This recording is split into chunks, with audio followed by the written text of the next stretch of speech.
So students, as you can see यहाँ पे मैंने एक स्टार मार्क किया है. What does that imply? इससे आपको ये समझ में आ रहा है कि बट ऑब्वियस ये सबसे इंपॉर्टेंट थियरम है इस चैप्टर का. ठीक है, थियरम कहता है the sum of the measures of all angles, यानी जितने भी एंगल्स होते हैं एक ट्रायंगल में, इज 180 डिग्री. याद आया कुछ? आपने बचपन से सीखा है कि एक ट्रायंगल जो होता है, कोई भी एंगल, कोई भी ट्रायंगल ले लो, चाहे वो राइट एंगल ट्रायंगल हो, चाहे ऑब्ट्यूज हो, चाहे अक्यूट हो, कोई भी ले लो, उसका जब तीन एंगल को आप प्लस करोगे हमेशा 180 आएगा. आज आप वो देखोगे, वो प्रूव करेंगे हम, वो कैसे होता है, कैसे 180 होता है. सो थियरम उसी को कहते हैं ना कि प्रूव करना. सो आपको खाली एग्जाम में इतना दिया रहेगा, ये आपको ऐसा बनाना है ट्रायंगल ए बी सी. ठीक है, given triangle A B C is a triangle, but obvious triangle है. टू प्रूव, आपको क्या प्रूव करना है? एंगल ए बी सी यानी ये, plus angle A C B यानी ये, plus angle B A C यानी ये, मतलब दिस प्लस दिस कितना है? 180 डिग्री है ना. Construction, draw a line P Q, एक लाइन पी क्यू ऐसा ड्रॉ करना है parallel to side B C. ज्यादा कुछ नहीं है, बस ये ट्रायंगल जो है ना सेम टू सेम वैसा नीचे बनाने का, ए बी सी. ठीक है, जैसा ऊपर बना है.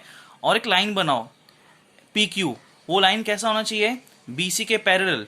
और वो पी क्यू कहां से जाना चाहिए? पॉइंट ए से. Such that P dash A dash Q, यानी तीनों पॉइंट्स क्या है? कोलिनियर, एक ही लाइन में आ रहे हैं. समझ में आ गया? कुछ रॉकेट साइंस नहीं है, बस यही चीज को यहाँ पे लिखना है, बनाना है, और एक लाइन खींचना है P Q.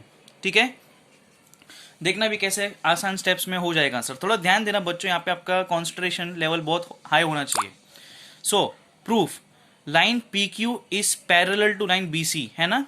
P Q is parallel to B C and segment A B is transversal A B. आप कुछ टाइम के लिए ए सी को भूल जाओ. ठीक है, ए सी को भूल जाओ. आप देख सकते हो पी क्यू और बी सी पैरेलल है और लाइन ए बी जो है ट्रांसवर्सल है. एक बार फिर से अच्छे से देख लो स्टूडेंट्स प्लीज, एकदम इजी, इसमें कुछ ज्यादा कुछ नहीं, बस एसी को ध्यान मत दो. ठीक है, सो आप देख सकते हो ये एंगल और ये एंगल कॉन्ग्रुएंट होंगे, मतलब इक्वल होंगे. क्यों? Alternate angles. याद आया? एक ट्रांसवर्सल है और दो पैरेलल लाइंस हैं. सो एंगल ये और एंगल ये क्या होंगे? ऑल्टरनेट एंगल्स, तो इक्वल है. So angle A B C यानी ये is equal to angle P A B. समझ में आ गया? ये दोनों क्या है? इक्वल है. ठीक है, इसको नंबर दे दिया 1. अब मैंने इस लाइन को छुपाया था, अब वैसे ही मैं इस लाइन को छुपाऊंगा. ठीक है, अगेन हम लिखेंगे line P Q is parallel to line B C and line A C is transversal. ठीक है, पहले इसको छुपाया था, अब ए बी को छुपा दो. बच्चे लोग ध्यान से देखो, आपको पी क्यू और बी सी पैरेलल दिखाई दे रहे हैं और ए सी क्या है आपका? ट्रांसवर्सल, यानी ये और ये एंगल भी क्या होंगे? इक्वल. क्यों? Alternate angles. समझ में आ गया? सो वैसे ही angle A C B is equal to angle Q A C. समझ में आ गया? जैसा पहले वाला ये दोनों कॉन्ग्रुएंट था, इक्वल था, वैसे इस बार हम लोग ये इक्वल बताएंगे. नंबर 2 क्या है? Alternate angles. ठीक है, यहां तक समझ में आ गया. अब थोड़ा ध्यान देना, ये जो 1 और 2 है इसको हम प्लस करेंगे. ठीक है, सो फ्रॉम 1 एंड 2 हम क्या करेंगे? Angle A B C plus angle A C B equals angle P A B plus angle Q A C. I repeat, ज्यादा कुछ नहीं किया है. 1 नंबर और ये जो 2 नंबर है, जो लेफ्ट हैंड साइड है इक्वल टू के लेफ्ट हैंड साइड, उनको प्लस करने का angle A B C plus angle A C B. वैसे ही राइट हैंड साइड को भी प्लस कर देने का angle P A B plus angle Q A C. समझ में आ गया? अब इसी इक्वेशन में मैं और एक चीज ऐड करूंगा, उसको बोलते हैं angle B A C. B A सी, इसको भी ऐड करना है. ध्यान से देखना. अभी नेक्स्ट स्टेप क्या है? Adding angle B A C to both sides. इसमें भी बी ए सी एड करूंगा और इसमें भी बी ए सी एड करूंगा, तो क्या हो जाएगा? Angle A B C plus angle A C B plus angle B A C equal to angle P A B plus angle Q A C plus angle B A C. दोनों में B A C add कर दो. समझ में आ गया? जो पिछला इक्वेशन था उसमें मैंने बी ए सी और बी ए सी ऐड कर दिया. अब ध्यान से देखना, आपका आंसर खत्म होने आ रहा है. सो पी ए बी को वैसे लिखेंगे, ये जो बी ए सी था इधर था, मैं इसको यहाँ लिख दूंगा और क्यू ए सी को यहाँ लिख दूंगा. ठीक है, बस वो लोग का जो पोजीशन है उसको चेंज कर दूंगा. सो बी ए सी जो था उसको यहाँ लिख दिया और जो क्यू ए सी था उसको इसके बदले लिख दिया. ठीक है, ये दोनों को मैंने लाइन खींचा है, क्यों मैं बताता हूं। PAB और BAC कितना है, ध्यान से देखो स्टूडेंट्स, PAB और BAC, PAB इतना हो गया बरोबर, और BAC कितना हो गया, इतना, यानी ये दोनों को जोड़ दो तो क्या बनेगा, PAC।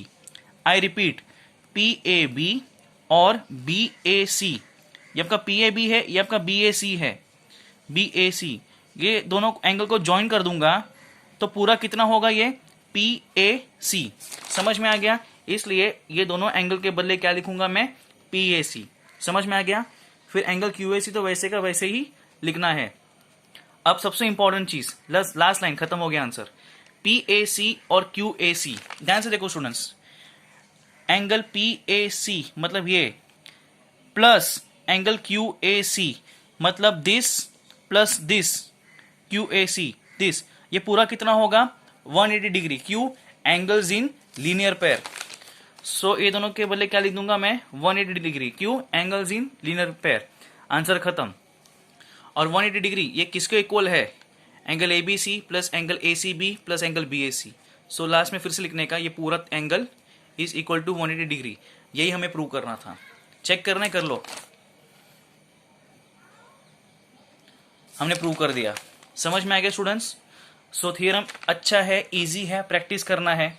समझ में आ गया। अगर आपको डाउट्स है तो वीडियोस बार बार देखो ये वाले, तो आपको आ जाएगा, नहीं तो मुझे पूछ सकते हो आप, कोई प्रॉब्लम नहीं है।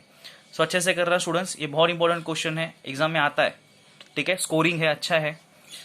कुछ डाउट्स है तो पूछ लेना, ठीक है।